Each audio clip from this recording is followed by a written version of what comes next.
گیرم گلاب ناب شما اصل قمصر است. گیرم گلاب ناب شما اصل قمصر است، اما چه سود حاصل گلهای پرپر است.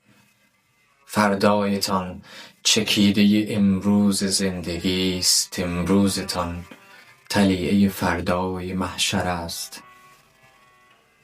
وقتی بهار وصله ناجور فصل هاست، وقتی تبر مدافع حق صنوبر است، وقتی که نوح کشتی خود را به گل نشاند، وقتی که مار معجزه یک پیامبر است.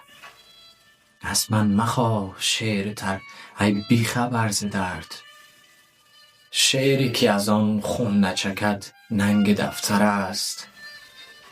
دیگر بس است هرچه دو پهلو سرودم، من ریزه خوار سفره ناکس نبودم.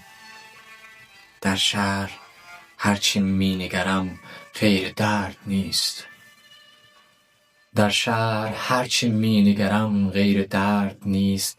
حتی به شاخ خشک دلم برگ زرد نیست. آخر چگونه زار نگریم برای عشق، وقتی نبود آنچه که دیدم سزای عشق. ای استوار هرچه سیاهی سرشتتان، ای استوار هرچه سیاهی سرشتتان، رنگ جهنم است تمام بهشتتان.